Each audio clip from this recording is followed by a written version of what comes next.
Welcome back again. You're watching World Talks, and I'm your host, Klaudia Czerwińska.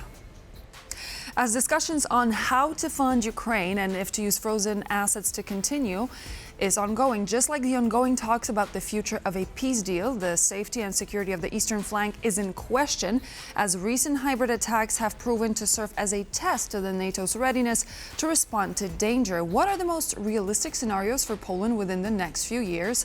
Along with General Piotr Pytel, former director of the Polish Military Counterintelligence Service, we're going to attempt to find the answers to many burning questions regarding safety and security of Poland and what's next for the region.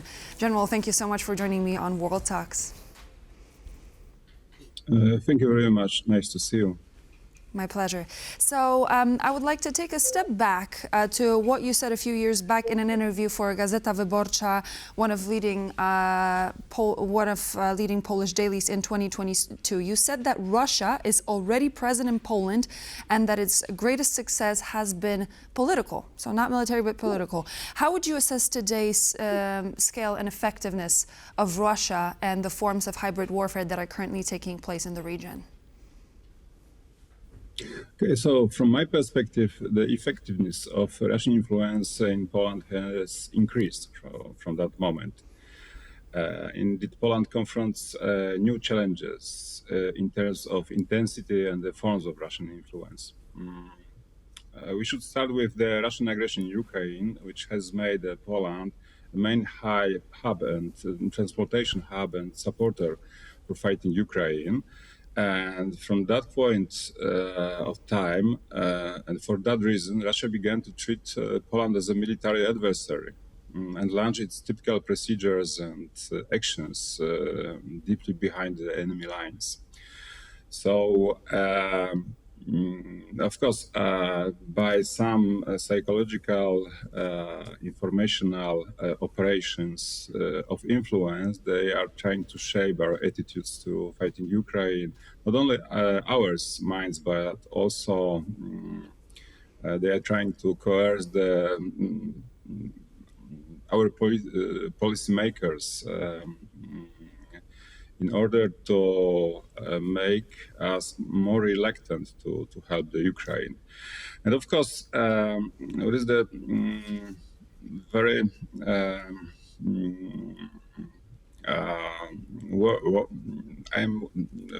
what is very worrying is the fact that the Russia began to combine the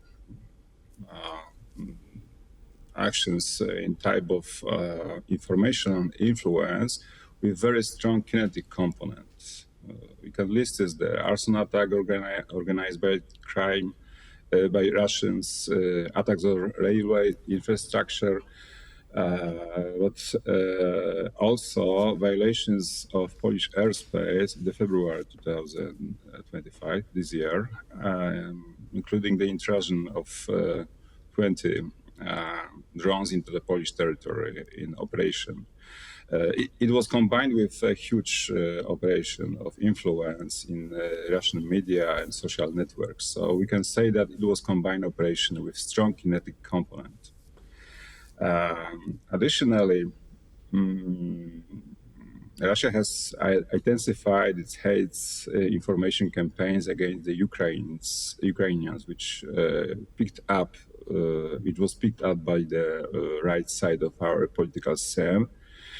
And for me, the new phenomenon was the open support for Russia in the context of the war in Ukraine by part of the right side of our political scene. And a good example is a campaign under the slogan, "This is not our war," conducted by the people who are settled in the political infosphere for a long time. So I consider this case as a direct action of the Russian services. And how would you assess, let's now look at the United States, how would you assess Donald Trump's actions in regards to the national security strategy? I mean, this document has been making rounds and we've been covering it extensively, but what do you think is going to be the impact of that document and that American stance on Poland and NATO? The new United States security strategy national security strategy is an important basic document.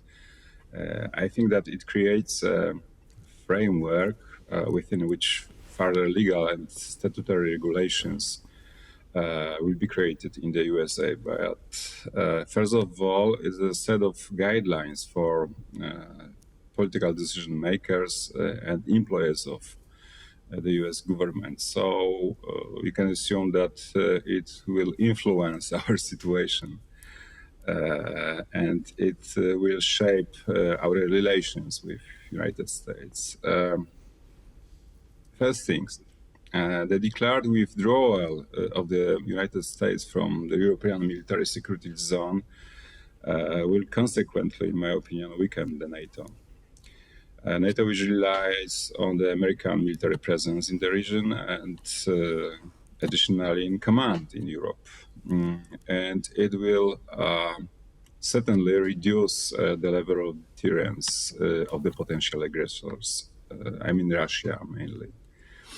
Also, the strategy criticizes the moral and identity condition of Europe, accuses European Union of undermining or limiting political freedom, and strategy also promotes the populist nationalist trends in European politics. So we can say that this sounds like words taken out from the Putin mouth. Mm-hmm. In particular, Trump pushed for a reset in relations with Russia, contrary to the logic of European security. So it's not for us, of course. European security. Finally, I think that, yeah. I wanted to take a moment because we obviously talk about the context of NATO and we're talking about the safety and security of the region, but I would like to take a moment to take a look at what Mr. Rutte said. While speaking to TVP World's correspondent Alex Kadier, he was asked what is NATO doing to support Poland in face of these attacks that you mentioned earlier in the interview. And he wasn't very clear in his response in regards to who was responsible for the attacks. So do you think that Rutte is not taking a threat to Poland seriously enough? I think that he is aware of the situation, and I think that his vision, his perception of all aspects of our security is very clear.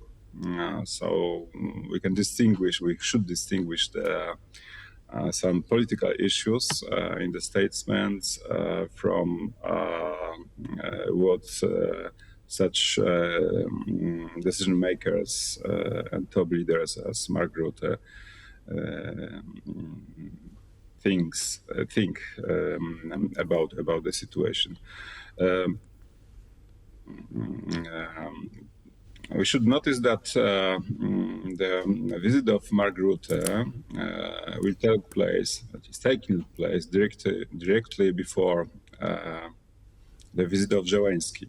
So for me, it's a clear message to Russia that Poland is a leader of the eastern flank, is NATO leading country in the region, and will become even more involved in Ukraine's national security and war effort. So that is what it talks to us, those two visits. One quick question just before we go. I wanted to ask you, General, about whether or not you personally feel safe. In Poland, is there anything socially or in terms of the military or in terms of the governing policies that you would change as of now to make yourself feel safer and make other citizens feel safer in the country? Of course, I feel myself much more safer than I was in, let's say, 2 years ago. Of course, it is because of the present government and coalition, which I think is very devoted to the Polish interest and is focused on this, not on, play some political games with Trump or another big people of contemporary world. So I think that they care about our security, and the one thing I would improve in the system, it is creating the organization which would be able to tackle effectively with the Russian propaganda and the operations of influence. Thank you so much, General. General Piotr Pytel, former director of the Polish Military Counterintelligence Service, was my guest here on World Talks. Once again, thank you for joining. Thank you very much. My pleasure. And so this would be all for now here on World Talks. I'm Klaudia Czerwińska, and I hope to see you back here on TVP World for more news and features in just a moment.